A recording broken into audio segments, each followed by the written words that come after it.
रॅलीसाठी देवगड तालुक्यातील सर्व युवक संघटित होऊन मागील 2 दिवसांपासून मुद्दाम पाहत होतो देवगडमध्ये तरुणाईकडून काढण्यात आलेल्या रोजगारासाठीच्या रॅलीबाबत काय काय प्रतिक्रिया येत आहेत.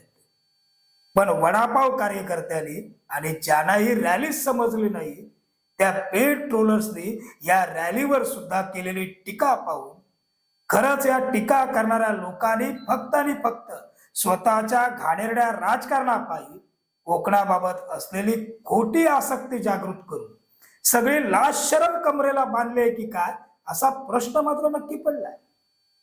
खरं तर या रॅलीनं या वडापाव कार्यकर्त्यांना एक प्रकारची चपराकच मिळाल्यानं त्यांची होत असलेली आगपाखड समजण्यासारखी आहे. स्वतःच्या हातून टीका आणि राजकीय द्वेषाच्या पलीकडे काहीही घडत नाही आणि जर कुणी जागृतपणे काही करत असेल तर त्यावर टीका करायची हा एक कलमी कार्यक्रम सध्या सिंधुदुर्गच्या मातीत सुरू आहे. राजकीय द्वेषानं पछाडलेल्या या मुढांना कोण सांगणार की देवगडमध्ये निघालेली ती रोजगार विकास आणि पर्यावरणपूरक प्रकल्पांच्या समर्थनार्थ भव्य मोटारसायकल रॅली ही केवळ वाहनांची मिरवणूक नव्हती. तो कोकणातील तरुणांच्या मनात अनेक वर्षांपासून खदखदत असलेल्या अस्वस्थतेचा ज्वालामुखी होता. रोजगार विकास आणि स्वतःच्या मातीत भविष्य घडवण्याचा हक्क या मागण्यांचा तो बुलंद आवाज होता. नमस्कार, मी साईनाथ गावकर आपणा सर्वांचा साईच्या चावडीवर स्वागत करतो. टीकाकारांच्या पलीकडे जात मला स्वतःला एकच प्रश्न पडला की हे सगळं आताच का उभारून आलं. या प्रश्नाचं उत्तर शोधताना एक कटुवास्तव समोर आलं. कोकणात कुठलाही नवा प्रकल्प येणार म्हटलं की काही तथाकथित प्रकल्प विरोधी मंडळी आणि त्यांना साथ देणारी यंत्रणा तात्काळ सक्रिय होते. प्रकल्पाचा अभ्यास करण्याआधीच त्याला विनाशाचं प्रतीक ठरवलं जातं. लोकांच्या मनात भीती निर्माण केली जाते, अफवा पसरवल्या जातात आणि विकासाला संशयाच्या कठड्यात उभं केलं जातं. यामध्ये काही संघटना, काही राजकीय हितसंबंध आणि काही स्वयंघोषित पर्यावरणवादी नेहमीच आघाडीवर दिसतात. त्यामुळे अनेकदा कोकणातील भोळी जनता दिशाभूल होते आणि त्याचा सर्वात मोठा फटका बसतो तो स्थानिक तरुणांच्या रोजगाराला. उद्योग जातात, गुंतवणूक थांबते आणि रोजगाराच्या संधी कोकणाबाहेर निघून जातात. याच पार्श्वभूमीवर देवगडमधील ही रॅली महत्वाची ठरते. पत्रकार म्हणून अनेक आंदोलनं कव्हर केली. प्रत्येक आंदोलनात एकच घोषणा ऐकली, एकच जिद्द, प्रकल्प रद्द. पण प्रथमच शेकडो तरुणांच्या तोंडून एक वेगळीच घोषणा ऐकू आली. आम्हाला आमच्या मातीत रोजगार हवा, देवगडातच रोजगार हवा. यातच या रॅलीचं खरं महत्व दडलंय. गेली अनेक वर्ष कोकणाच्या नावावर वाद झाले, आंदोलनं झाली, राजकारण झालं. पण या गदारोळात कोकणातील तरुणांचा रोजगार हा मूळ प्रश्न कायम बाजूला राहिला. एक गोष्ट प्रकर्षानं जाणवते, एखाद्या प्रकल्पाला विरोध करायचा असेल तर काही नेते क्षणार्धात पुढे येतात. पत्रकार परिषदा, आंदोलनं, सह्यांच्या मोहिमा सगळं सुरू होतं. पण त्याच भागात उद्योग आणण्यासाठी, गुंतवणूक आणण्यासाठी किंवा स्थानिक युवकांना रोजगार मिळावा म्हणून दबाव टाकताना हेच चेहरे क्वचितच दिसतात. विरोधासाठी आक्रमक, पण रोजगारासाठी शांत. आज उच्च शिक्षित हजारो युवक पुणे, मुंबई, ठाणे, गोवा, बेंगळूर आणि परदेश गाठतायत. गावात वृद्ध आई वडील राहत आहेत, कुलूप बंद घरं वाढतायत. ही केवळ आकडेवारी नाहीये, ही कोकणाची शोकांतिका आहे. देवगडची ही रॅली म्हणजे त्या अस्वस्थ तरुणाईनं पेटवलेली रोजगाराची ठिणगी आहे. सरकारनेही हा संदेश समजून घ्यायला हवा आणि विरोधी पक्षांनी आत्मपरीक्षण करायला हवं.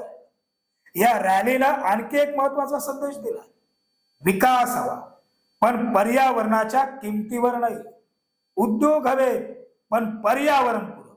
रोजगार हवा, स्थानिकांना प्राधान्य देणारा. मात्र दुर्दैवानं या तरुणांनाही 2 लोकांच्या पत्रकार परिषदांमधून आणि सोशल मीडियावर ट्रोल करण्यात आलं.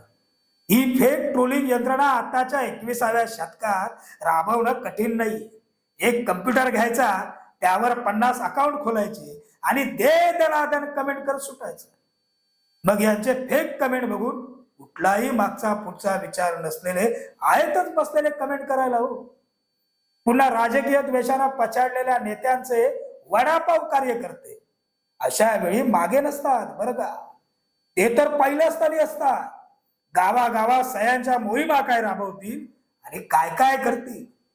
मुळात त्या गावात एखादा पर्यावरणपूरक प्रकल्प येण्यासाठी, एखादा पर्यटनपूरक प्रकल्प येण्यासाठी हे वडापाव कार्यकर्ते कधी अशा सह्यांच्या मोहिमा राबवताना का दिसत नाही. माझा एक साधा प्रश्न या वडापाव कार्यकर्त्यांना आणि स्वयंघोषित पर्यावरणवाद्यांना, ज्या उत्साहानं प्रकल्पांविरोधात सह्यांच्या मोहिमा राबवल्या जातात त्याच उत्साहानं पर्यावरणपूरक उद्योग कोकणात आणण्यासाठी कधी सह्यांची मोहीम राबवली गेली आहे का. हा मला पडलेला प्रश्न तुम्हा सर्वांकडे सोडतो. आपणही याबाबत डोळे उघडे ठेवून विचार करणं आवश्यक आहे. मात्र आता प्रश्न केवळ त्या एका रॅलीचा नाहीये. प्रश्न आहे, या आवाजाची दखल कोण घेणार. तरुणांनी मागणी केली आहे. आता सरकार, प्रशासन आणि लोकप्रतिनिधींनी पुढचं पाऊल उचलणं आवश्यक आहे. देवगड आणि संपूर्ण सिंधुदुर्गासाठी नेमका रोजगाराचा आराखडा काय, कोणते पर्यावरण पूरक उद्योग आणले जाणार आहेत, स्थानिक युवकांसाठी कौशल्य विकास, प्रशिक्षण आणि रोजगाराची साखळी कधी उभी होणार आहे. या प्रश्नांची स्पष्ट उत्तरं देण्याची वेळ आली. ही उत्तरं सरकारकडून मिळत आहेत. देवगडमध्ये जहाज बांधणी कारखाना येणार, दाज येणार वगैरे प्रकल्प आणत आहोत असं सांगून पण सरकारचे विरोधक मात्र आता थंडी वाऱ्या पावसाचे गोधडी घेऊन झोपलेत की काय असा प्रश्न पडलाय. कोकणातील तरुणांना संधी हवी आहे. त्यांच्यासाठी नियुक्तीपत्र महत्वाचं आहे. उद्योगांचा भूमिपूजन महत्वाचं आहे, जे देवगडात ठिकठिकाणी सुरू आहे. आणि सर्वात महत्वाचं म्हणजे कोकणातील युवकाला आपल्या मातीतच भविष्य घडवण्याचा अधिकार आहे. देवगडची ही रॅली एका दिवसापुरते मर्यादित राहू नये. ती रोजगार, उद्योग आणि शाश्वत विकासाच्या नव्या चळवळीची सुरुवात ठरली पाहिजे. कारण कोकणातील तरुणांचा प्रश्न हा केवळ देवगडचा नाही, तर संपूर्ण कोकणाच्या भवितव्याचा आहे. ही अपेक्षा मात्र या साईच्या चावडीवरून नक्की व्यक्त करेल. आज रस्त्यावर उमटलेला हा आवाज उद्या धोरणांमध्ये आणि निर्णयांमध्ये ऐकू आला तर या रॅलीचं खरं यश ठरेल. कोकण फिरण्यासाठी सुंदर आहे हे जग मान्य करतो. आता कोकण रोजगारासाठी सक्षम आहे हे सिद्ध करण्याची जबाबदारी शासन, प्रशासन आणि लोकप्रतिनिधींवर आहे. आताचे विद्यमान सर्व लोकप्रतिनिधी ही जबाबदारी सक्षमपणे पार पाडतील याबाबत लोकांमध्ये विश्वासही निर्माण झाला. हेच या रॅलीचं द्योतक म्हणायला हरकत नाही. तुर्तास साईच्या चावडीवर इथं स्वल्पविराम. पुन्हा भेटू नवीन भागात. धन्यवाद.